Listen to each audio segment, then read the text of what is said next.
I had a conversation recently with some engineers at a very large scale, multi-billion scale company, and they were explaining that their backlog of incident follow-ups was about 70,000 tickets for a company that only has about 20,000 engineers. And so if you think about that, it means that like systematically, we're kind of they're sitting down thinking about the right things to go execute, and then they're just going on a backlog somewhere. And so the question is, like, are they just being, really overly optimistic about like the crazy grandiose things that they could actually be doing to solve these problems? Or is it just that like there's not enough energy being put into executing the follow-ups?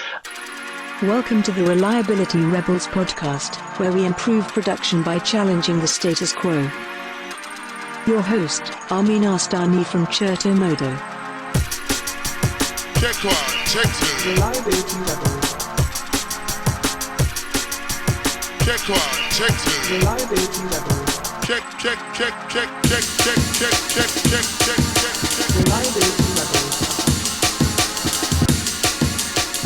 Welcome to the Reliability Rebels podcast, where we explore how to make software and systems more reliable by challenging the status quo. I am your host, Amin Astani. Working at a big tech company is like living on another planet. Everything from infrastructure management to incident response operates on a completely different scale and requires a different mindset and tools to effectively navigate. Today, we explore that world with Derek Brown, engineering lead at Plaid. I met Derek at the SevZero Incident Management Conference last fall, where he did a talk about why small incidents matter. We learned that we share the experience of working at Meta's production engineering, so I'm excited to compare notes with him. In addition to that, Derek is an attorney for the state of California, a scuba diver, a ham radio operator, an experimental chef, and a drummer. So, we're going to have a really fun conversation today. Derek, welcome to the show. Thank you so much, Amin. Awesome. So usually at the beginning of the episode, I have my guests introduce themselves. Now, you're obviously a very interesting fellow. So as concise as you can manage, tell us all about yourself. Yeah, that's absolutely a tall order. I think the organizing principle to a lot of the things I do is I just really enjoy learning and challenging myself in all the things I think you mentioned earlier, whether it's engineering, being an attorney, being a scuba diver, being a chef. I like to find things that are like challenging and interesting and drive curiosity. So that's a common theme across all of those things. To kind of highlight the big two maybe career oriented aspects of my life. One is engineering. I think, as I'm sure many of our listeners can relate, I grew up with Legos and trying to solve engineering problems, and software was kind of the logical next step for me because you could kind of make really amazing things from nothing. And that kind of motivated my interest in the engineering world. I think the legal world is a little bit more difficult to explain, but I grew up in a household where my mom was very involved in local government, and I kind of got to see both the really positive and really negative sides of that. The positive being like the amazing work that they get to do for kids and responding to weather incidents and like all the things that go into local government and planning. But then kind of the hard side of it is like it's a group of people who fight really hard every day, and it's a very thankless job. And so I think the legal avenue was a way for me to kind of add that to my toolbox of tools I could apply to solve world problems. So I'm looking forward to maybe making those two things intersect more in the future, but it certainly puts an interesting kind of color and spin on a lot of my engineering work.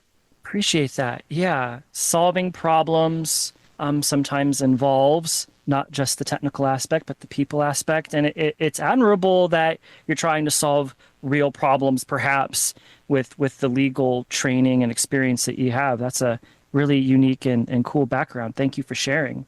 Definitely something I think have grown to appreciate the more and more I get into it, that rooms I previously wouldn't have gotten to be involved with, I get to be involved with there. So. No, for sure. For sure.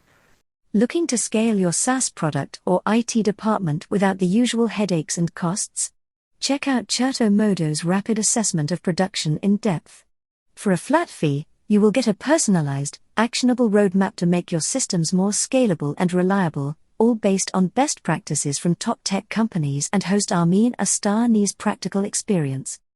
Here's a real testimonial from a previous client. As a technical leader, it's like a tangible document that you can give to an engineering team or a product team and be like, okay, here's the recommendations. Go create the stories, go implement those things. You have that direction. So it's just good knowing that you have that document, you trust the source that it's coming from, and it's the right things to do for your company at this time. And it's not just like, I read this blog article on the internet and it tells me to do this. And no, we vetted it with you, and that's valuable. You can scale smarter, no extra hires needed. Learn more at chertomodo.io. Thanks for listening. Now, back to the show. We briefly mentioned you work at Plaid as an engineering lead. Now, for those that might not know, because there's like 10 billion SaaS companies out there now with different names. What does Plaid do, and what does your role entail? Yeah. So besides being an awesome fabric, Plaid, the SaaS company, is probably kind of one of the deepest, longest running fintechs in the US, and growing internationally as well. And so Plaid's kind of flagship product, when we were talking about Plaid in the legacy sense, was a transactions product. And so you who wanted to go build a fintech product or wanted to integrate different financial institutions together would use Plaid, and that would connect your SaaS product with all of the different financial institutions. And we do the legwork of collecting data via APIs or through browser connections to those various banking institutions or financial products, and pull that all together so you could then go build your own credit insights or insurance product or mortgage product or what have you. And as Plaid has gotten more mature, we're also kind of expanding the we'll say vertical integration in that space. So we acquired Cognito about a year ago that does identity verification. And then we're now offering kind of higher orders of abstraction above that transactions data. So also in about February of last year, we introduced a credit reporting agency product. So if you're familiar with like Experian or TransUnion, that kind of deduce your entire financial life down to a point scale. And the thesis behind Plaid's product is that we're able to use ML and all the additional data that we have about you, that you give us access to through the Plaid experience, to give you like lenders a more holistic picture, and that unlocks credit to many Americans who were underserved previously, and kind of I say Americans, but expanding well into international markets as well. But I think that was kind of the thesis when Plaid started. Yeah, so we're talking financial PaaS as well as SaaS. It looks like you're operating on multiple levels here, not just to the regular consumer, but also to companies that need financial capabilities. Yeah, we have a very wide range of clients and customers, ranging all the way from kind of the very modern fintech products that are very, very deep into ML and data insights, all the way to larger banking institutions and mortgage institutions. So it really runs the gamut, across many different verticals. Oh, that's really, really cool. Besides the obvious, because fintech has a certain level of reliability and compliance requirements in order to properly function, right? It's not your usual SaaS company. It's higher stakes. What experiences are unique to working at a fintech company like Plaid from a reliability perspective? I think you hit the nail on the head up front, which is with all of this, the kind of the degree of risk if you make mistakes, both from a reliability and a correctness standpoint, can be very high. We both came from the Meta background where you're often asking yourself, like, what is the impact of a partial Instagram outage? And sure, there's a dollar amount cost to you as the company, but the impacts are relatively well understood. Versus as a financial integrator, the impact can be downstream to big financial institutions or our customers and clients, and so that can be a difficult thing to even understand what the impact of reliability is. I think the other interesting aspect of this is that we operate kind of as an integrator and a data partner to many other institutions. And so our reliability isn't necessarily something that we have control, over the full stack. I think, again, many of your listeners might be, running on public cloud, and you kind of have to deal with the nuances of that public cloud's availability. We at Plaid have thousands of financial institutions that are actually the back end to our application. When you call us to go get data from, whatever Acme, fake bank, we have to go get that data from them. And so if that bank's APIs or website are unavailable, there's nothing we could really do. And so that makes our challenge really interesting because we're papering over problems that we see with those backend integrations, or in many cases having to provide kind of a state machine to give our clients a good experience, even though banks have different like reliability standards themselves or different correctness standards.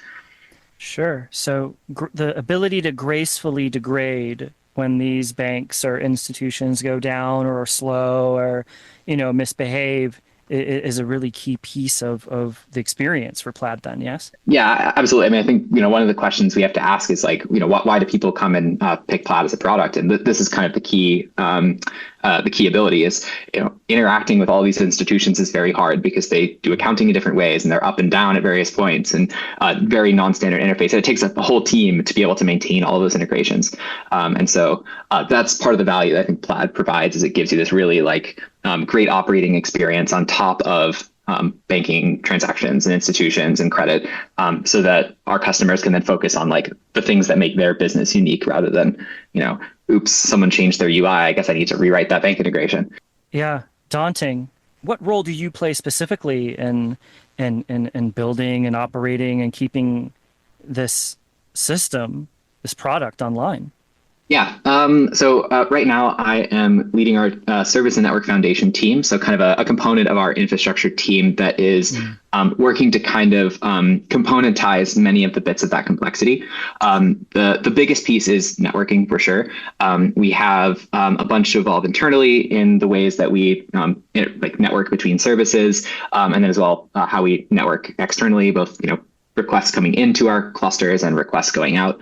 And I think it's something that, you can kind of see the magic sauce at work at Google or Meta scale, where those platforms networks are just really incredible in the amount of complexity and self-healing and observability you just get out of the box with service discovery and with the network layer. And that's not something I've kind of seen available to the small to medium-sized company and complete out-of-the-box offering. So it's something we're working on is bringing service mesh on board and providing observability and rate limiting and visualization and fault injection and stuff of that order into our services. And then I also play kind of a broader role within kind of our infrastructure and platform teams when I'm not very deep in that. I'm kind of the T-shaped individual. Sure. So a lot of kind of product consulting, working with service owners to make sure their service is more resilient. And a little bit of the legal background comes in as well when we talk about like privacy and security stuff. So being a smaller company, you do get to have a lot of exposure to the entire set of changes that are going on at any given time. Oh, wow. So you're actually using your legal background as part of your role at Plaid, like that you are an informed expert and can lend that experience to bear in that setting. Yeah, I have to, I have to be careful about how I leverage my legal background because I'm certainly not a counsel representing Plaid. Sure. But I think there is actually a really natural synergy between attorneys and engineering, especially as we get to like more complexly regulated places. I think that was an experience I had at Meta was that a lot of engineering was driven by compliance or privacy or security decisions. And it kind of felt like that was a conversation I wasn't, privy to because you got handed this list of requirements of like, here's why you need to keep your application, XYZ private or secure or whatever. And I think having that background lets me maybe refine those policies a little bit more than I probably would be able to if I didn't actually understand like the mechanics of CCPA or BIPA or like any of these like privacy, regimes. Wow. Yeah, that's very, very interesting. Puts you in a very competitive place in the marketplace. Aren't that many people that can speak that language. That's awesome. So a couple times you've mentioned big tech companies, particularly Meta. You and I both did a tour of duty there right around the same time. So from your perspective, what do you want listeners to know about what it's like to work at a place like that, especially those who might be, preparing to interview right now or is setting up big tech as a career goal, right? What should they know about a place like that? I mean, that is, I could write an opus about the things. I'm sure you could too, about all the things to learn about Meta or strategies on, interviews for Meta or whatnot. I mean, I think the overwhelming thing I have told people about my experience at Meta and those considering big tech is I think it is a really excellent place to kind of learn those skills. I think if you're in a much smaller startup environment, you spend a much larger, duty cycle executing, and you don't necessarily get the space to learn. And a lot of times, if you're kind of mid-career, there may not even be people within your team or organization that you can learn from or have the time to kind of teach and mentor you. And so I think that is one thing to kind of keep in mind as you're, starting a career. Those kind of leaving college or like starting their kind of first jobs, is that Meta does have a lot of great, or Meta and other kind of similar tech companies have a lot of great, internships, co-ops, early career opportunities where you can spend more of your time learning. I also think, and this may be obvious, but I think is probably worth repeating, is I think a lot of the experience at big tech companies varies so much team to team, role to role, manager to manager. And I think the piece of advice that was given to me when I was starting out, looking for roles was like the most important thing is just how much you like your, hiring manager. And I think that's certainly true of the Meta, Google, Microsoft kind of thing companies. Is your experience is very much dictated by like your relationship with your manager, how they're coaching you, the projects that they're helping you take on.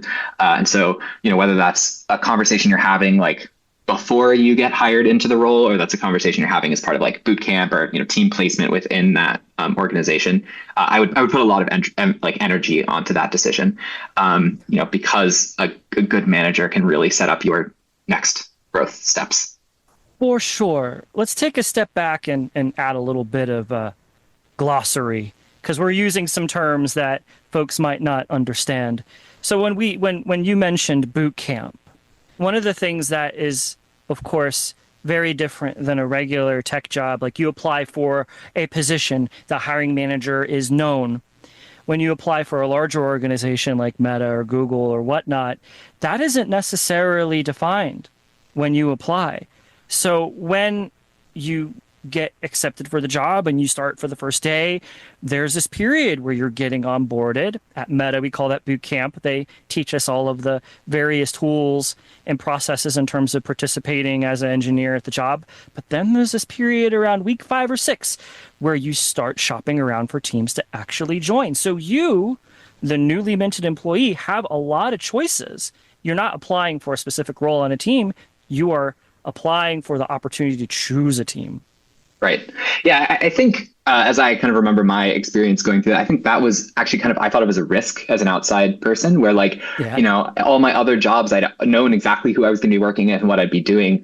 But I think there's also this view of like, it's an opportunity. Yes. There's so many teams that kind of lets you pick the role that kind of fits, your growth goals, your interests. I remember I kind of worked with for about a week, 3 or 4 different teams before I settled on like the program I wanted, like the team I wanted to join. And I think that's probably a better way than, picking a team you've never really gotten a chance to meet and work with over the phone. Right. So incredible opportunity.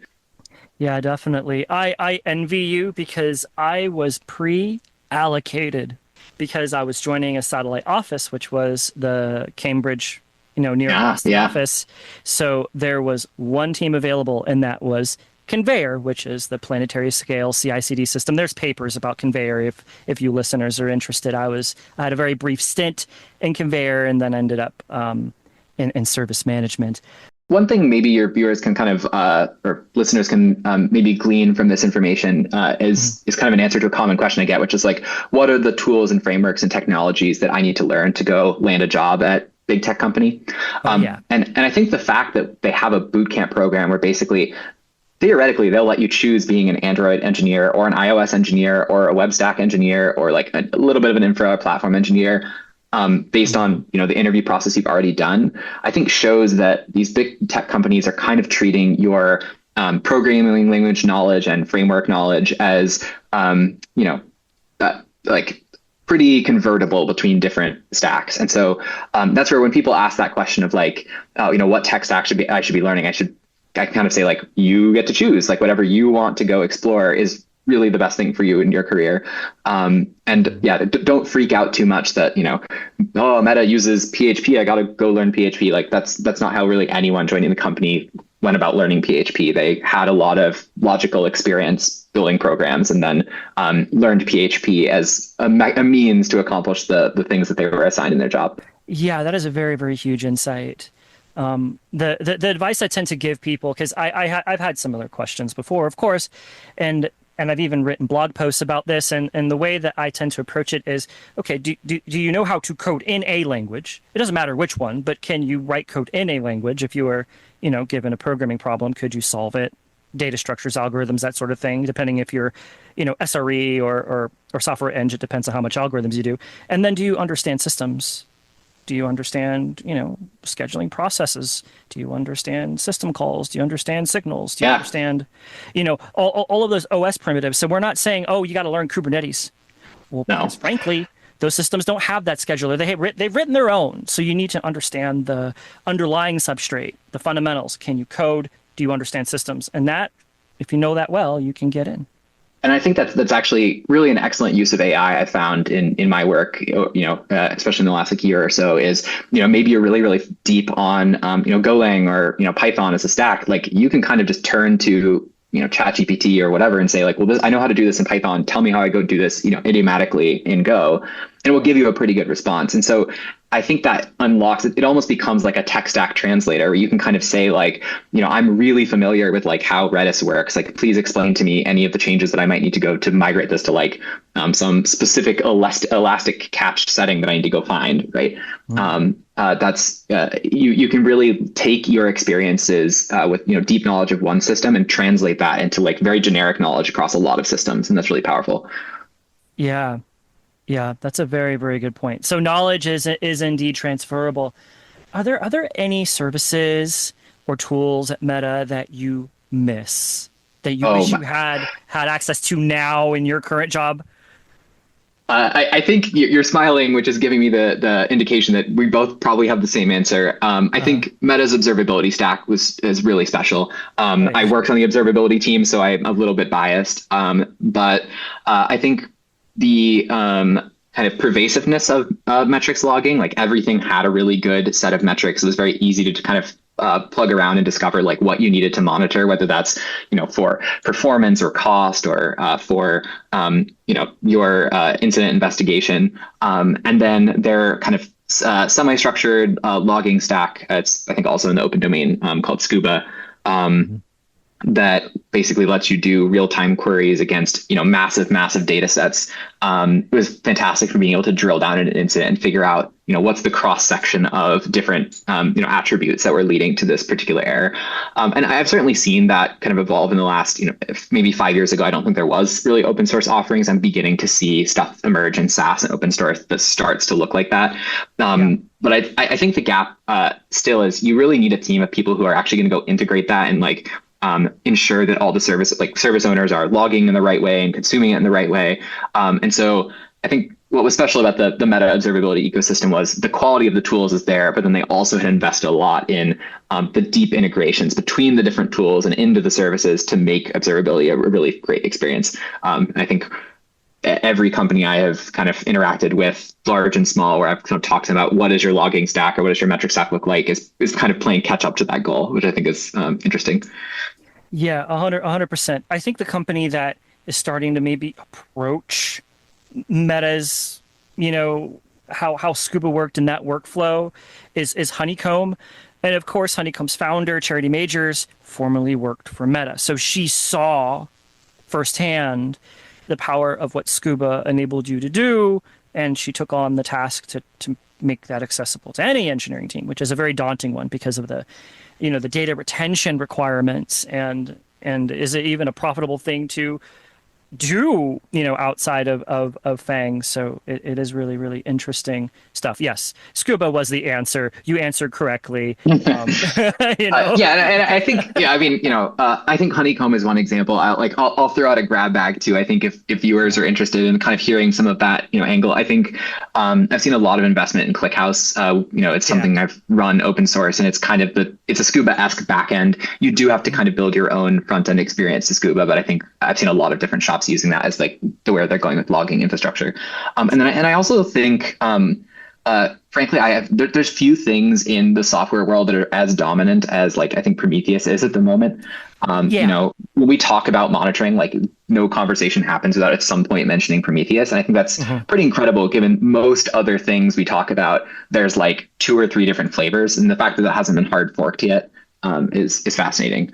And so I expect visualizations and other similar experiences will come along, over time. No, for sure. Prometheus is pretty sticky, even with all of like the things you have to watch out for in terms of cardinality, and you can just fill up your disk or generate a lot of I/O load if you don't configure your monitoring properly. But yes, like Prometheus is a great tool to get started if you want to pull something off the open source shelf. I just remember in the days when we were running Nagios, which was a it's tantamount to banging rocks together. Oh, In the very familiar. I was the one who killed Nagios at Meta. Oh yeah? Yeah, I don't know how much I can say more about that, but it was a fun time. All right, that's a statement. I salute you. That's a oof. Okay. Yeah, I can only imagine Yeah. what the implication of that is having a Nagios in a stack like that. Yeah, I mean, I don't think it was used as a full stack monitoring solution, but I think I think it was a lot of the classic, like who really wants to delete? You don't want to be the one who deletes the alerts, right? And so Yeah. Meta did have a lot of kind of cruft within the observability team where they were relying on a monitoring system to monitor the monitoring system, and I think that's since evolved a long way, but at the time was something we were dealing with. For sure. I did not know that. So TIL, that Nagios Yeah. is at there at some point. Okay, so let's continue our tour of the big tech ecosystem and processes together here and reminisce a bit. So let's talk about reliability, right? So when you're working on improving reliability in these large environments, as I have as well, what are your favorite tools or frameworks or processes? I'm not necessarily asking specific technology, but maybe certain ways of going about doing things.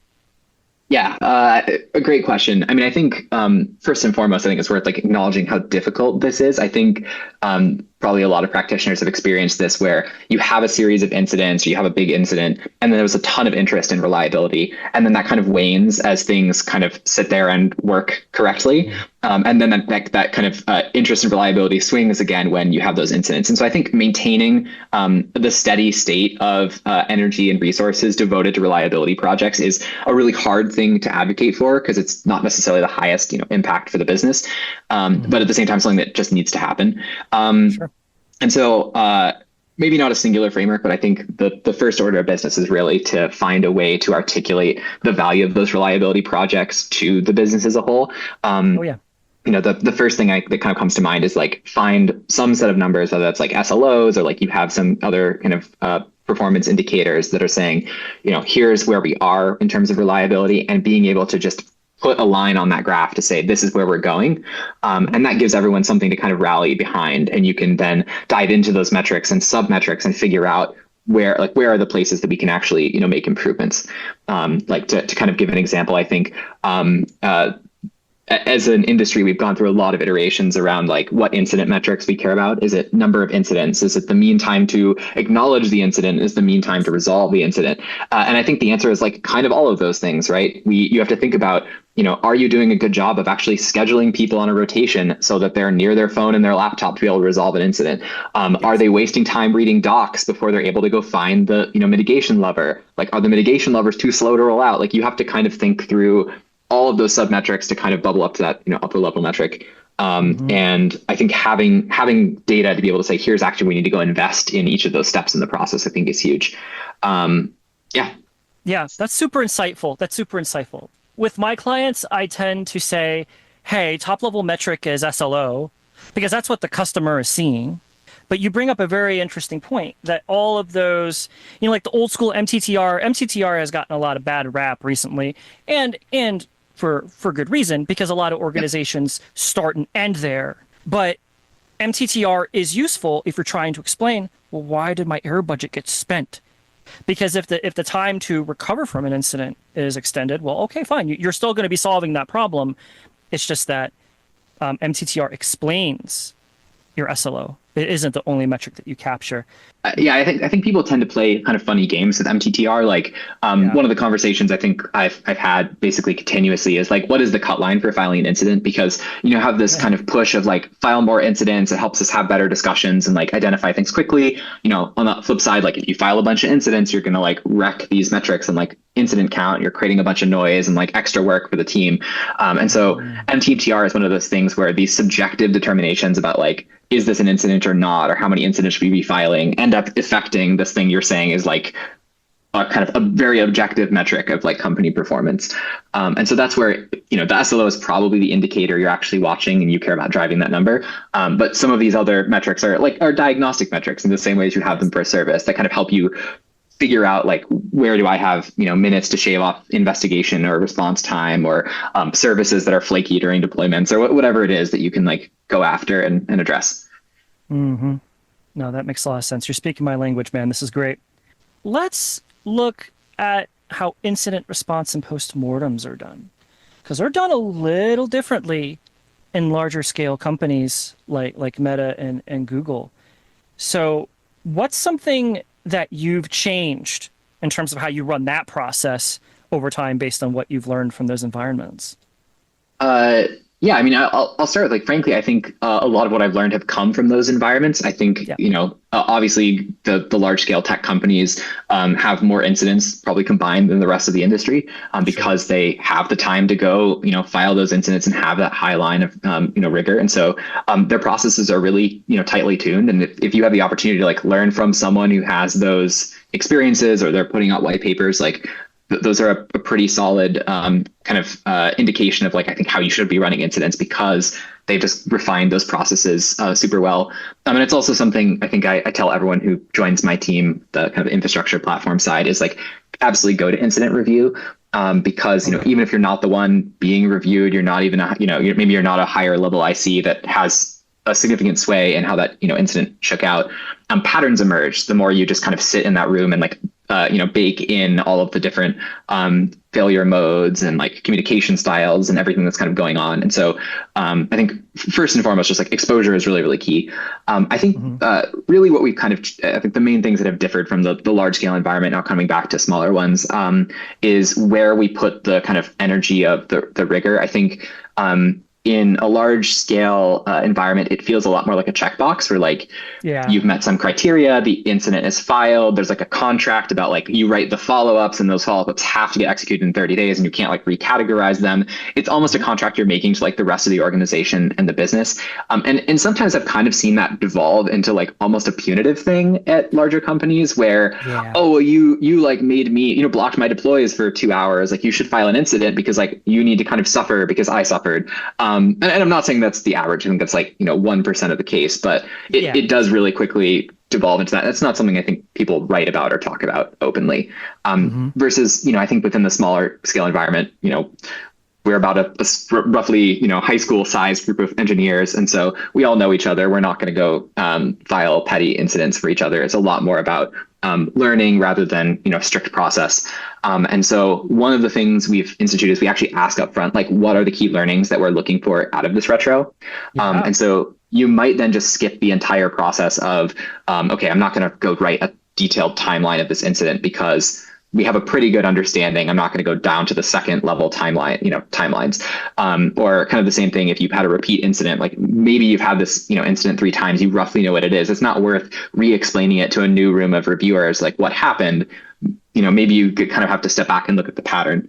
And I think that's kind of the main difference. I think we actually stick pretty closely to that, the kind of general industry best practices around incident retro.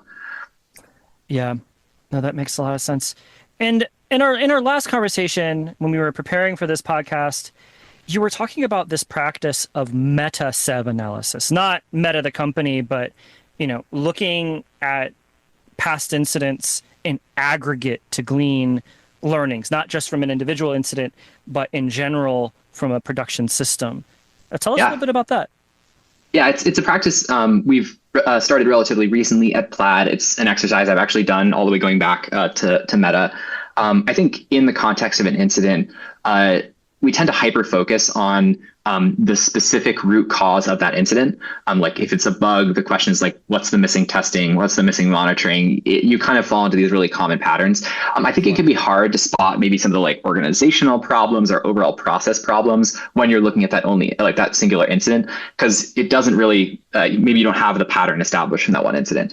And so piecing together the history of incidents over like maybe a quarter or a year or half, whatever that is, and starting to bucket and understand maybe some of the broader themes can really be helpful to the organization. So kind of things we've pulled out is if you have a string of incidents that are all caused by a similar misunderstanding about how a system works, constantly saying we're just going to document it isn't going to help you. Like maybe you actually need to go buy down some of the complexity in that system to just make it easier to edit. It could be the case that you see incidents where it takes a long time to resolve because you're not getting the right people in the room early enough, or people aren't aware that the change is happening, and so you end up investing in like better release practices or better change log, better pre-mortems, and so it's those kind of things I think you can spot when you're looking at the constellation of incidents across a company rather than singular ones.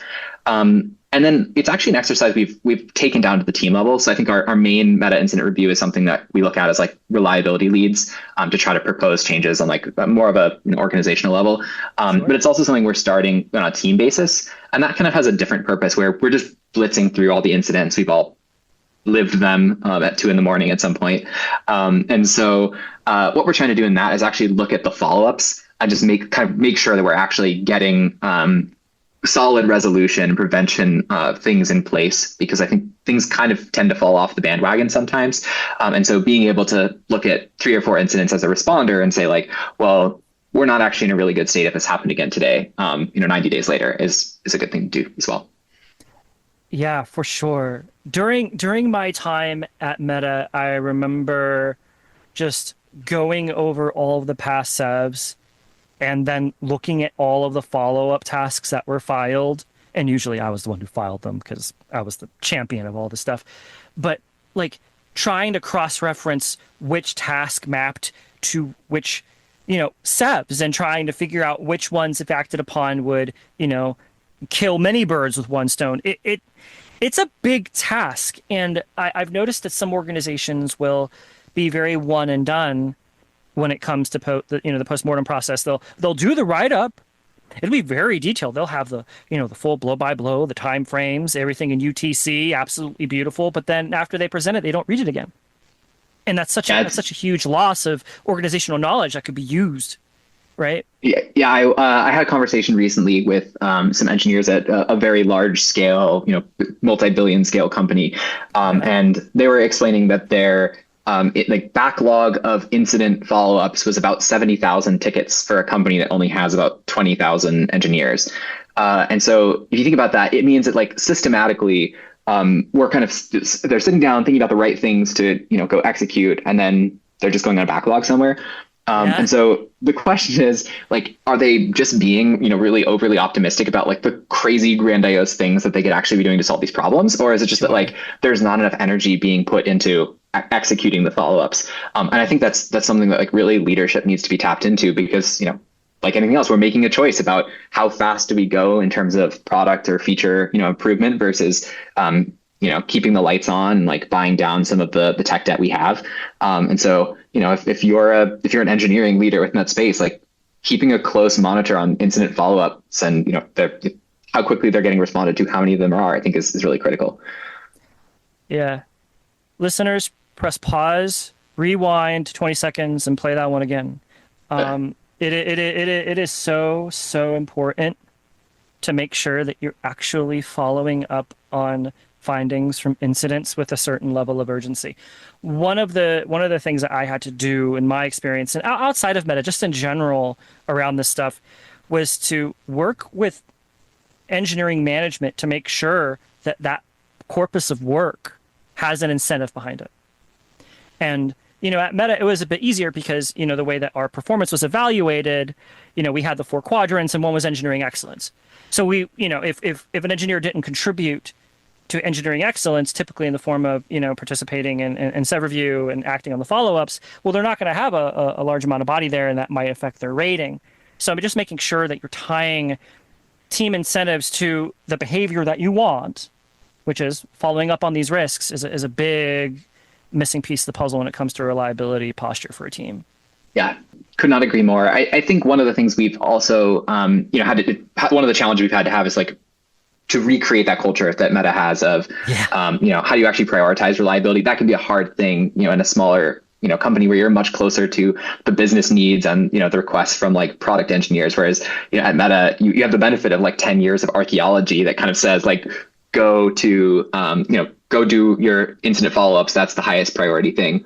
And I think the other aspect of this that probably hits really home for platform and infrastructure engineers is that a lot of times the work that platform and infrastructure are doing might be 100% incident follow-ups or architectural buy down. And so I think it also merits thinking about how you create a culture where there could be engineers that entire focus is reliability, that may not be shipping something that's bringing in more revenue or reducing costs or improving performance, and being able to create pathways for those people to be successful if they are actually bringing in value is really critical.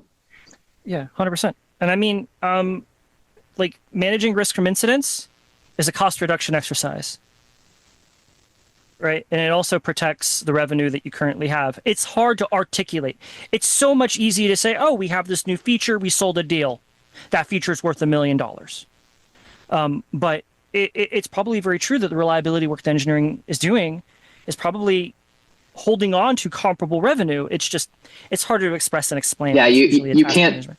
It's hard to say like X engineer, didn't have 20 sevs happen because of the awesome work that they did. And so that's where like your job as, engineering leadership or a more senior, engineering IC is like learning how to document that work and socialize it and tell a story around like why it's important and, like excellent. It's something I'm definitely still learning, something that, I think is the challenge of our role. Right. Yeah, for sure. Something that requires a lot of time and passion. So let's double down on this subject. At SevZero conference last year, that's where I met you. You did a very awesome, short and sweet talk called "Stop, Drop, and Sev 4: Why Small Incidents Are a Big Deal." So, mind taking a few minutes to explain why we should treat our small production incidents with care rather than being flippant or indifferent about them? Yeah. Definitely. I think the talk is online. It's hopefully short and sweet. I think there's a lot of reasons why we should kind of embrace the Sev 4, Sev 3, depending on what organization. The first is I think, engineers kind of have an inhibition against creating incidents because they seem like a big deal, right? Like the second I click that launch incident button, I kind of know like from a Pavlov sense that I'm gonna have to go file a post-mortem at some point, and that's not me doing work. And so if we have a lower incident tier that maybe has lower post-mortem requirements, you get people to file the incidents faster, and then that leads to a whole bunch of benefits. The first being, it gets people in the room quicker, and ultimately, if we're talking about how quickly are we resolving incidents so that we can get ourselves back on SLO track, that's critical. And the other thing is like, most of us are paying a lot of money for an incident management platform. And it has a lot of great, discovery, documentation, communication, investigation tooling. Why limit yourself to only very high criticality incidents? Like use all of that tooling, which you're not paying per incident, like use all that tooling as part of your investigation process, and you'll get to resolution much more quickly. And then I think there's also some like kind of follow-on benefits to this as well. One thing is that it gives people the chance to exercise those muscles of incident management. If the first time that a product team is ever dealing with an incident is that, Sev 0, Sev 1 incident where the product is down, they're not going to do a great job of navigating the tooling and doing the communication. If you treat the Sev 2, Sev 3, Sev 4 as like a field day exercise, then they're developing those muscles and skills in a lower risk environment. And then I think it also kind of creates documentation for itself. So a lot of times we've seen, a Sev 4 incident come back to be a Sev 2 incident or a Sev 1 incident. And so it makes the process of like figuring out what you need to do to mitigate and like finding the right owners and all that stuff a little bit easier. It maybe helps you identify the risks earlier. And then actually relating to the last conversation, it's been really great as a kind of performance tool where I have, there's definitely engineers on my team who spend, myself included, who spend a significant chunk of their workday dealing with incidents and postmortems and follow-ups. And so having the documentation not only for the Sev 0 incidents, but also the Sev 4 things that were consuming their time is great to be able to say like, yeah, these are these like really deep, technically excellent investigations that they alone could do. And here's the big old list during performance review, and you can really reward that strong effort. Yeah, that really is the key. I mean, using the tools creates artifacts of activity that you can then map to, yeah, this is why I deserve that bonus, boss. Very, very straightforward. Yeah, and there's so many opportunities to file that low urgency Sev, that Sev 4. A typical one that I use is any production change that is potentially disruptive. Maybe we're doing a schema change. Maybe we're doing a load test where it's against production. We're actually inducing load against prod. We're consuming resources. Something might go wrong. So just having the level of readiness and awareness and using the tool, yeah, you're building the ability to quickly jump in if something does in fact go wrong, and then you're also developing the muscles on how to do incidents in general. There's just no reason to not. That's actually, I think that's something that I think we probably both experienced as metas. A part of their culture is that they have these kind of pre-mortem or like anticipatory incidents where you're basically you're filing the Sev. Usually, I think at meta would be like a Sev 3 or I think it was Sev 3. Like file a low-level incident, and that way you're using all the blast communication that incident does, and like all the coordination that you get out of the incident tooling. As part of your process of doing a release. And actually our tooling recently at Plaid has actually evolved. So that's like a first class feature where instead of filing an incident, you are filing like a change or a maintenance like object, if you will. And so it's doing all the same things. It's like providing communication. It's giving you like all the tie-ins and a VC and all the good stuff without freaking out all your coworkers that there's, been some incident and not affecting the metrics that you have for, number of incidents and stuff like that. I think that's a really exciting direction. It's maybe not the most intuitive out of the box, but I think that experience is starting to feel a lot more polished.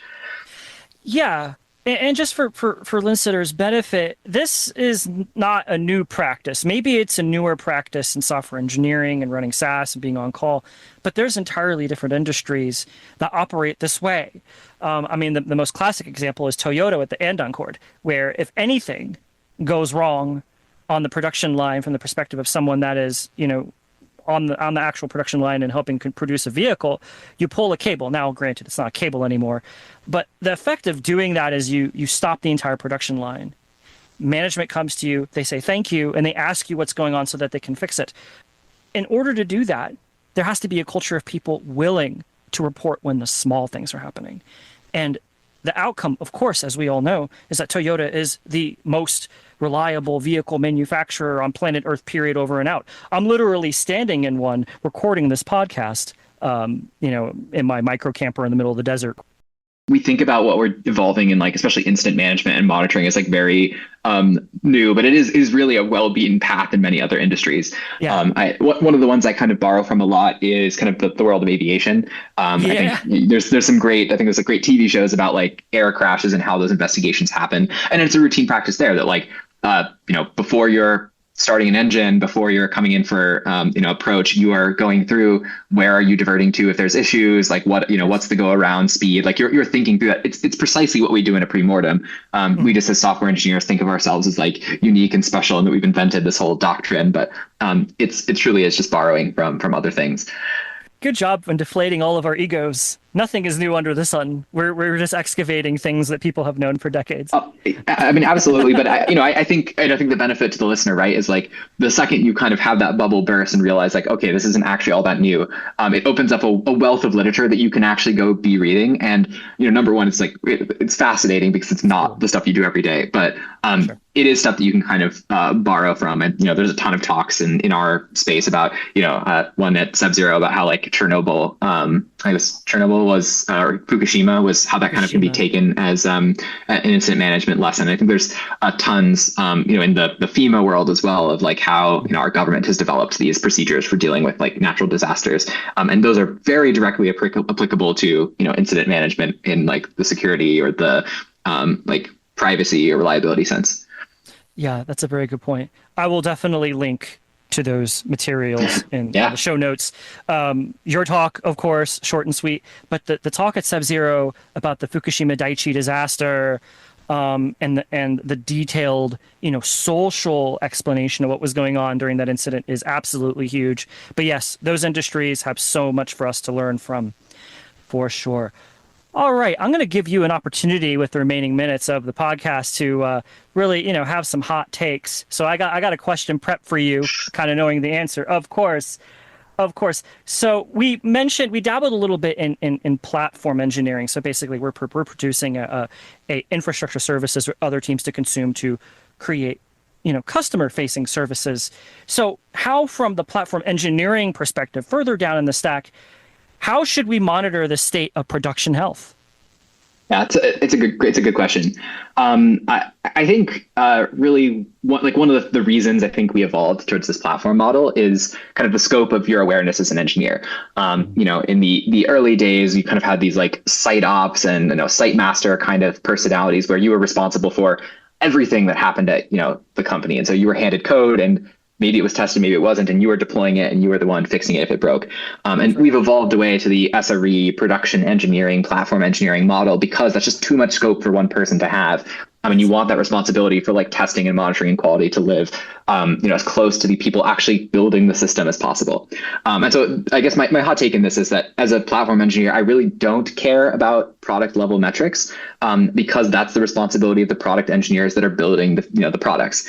And so I guess what I'm thinking about is I'm building this platform. I have SLOs and features that I'm providing to my customers, who would be the product engineers and people building on top of the platform. And certainly if those things are breaking, then I need to go dive in and fix it. But really, I think if you kind of burden the platform team with being responsible for all these product metrics, you kind of create a sort of paralysis where they just have too many knobs to look at, or to turn, too many things to look at, and you kind of end up back in the days of like the site ops, webmaster, central DevOps team.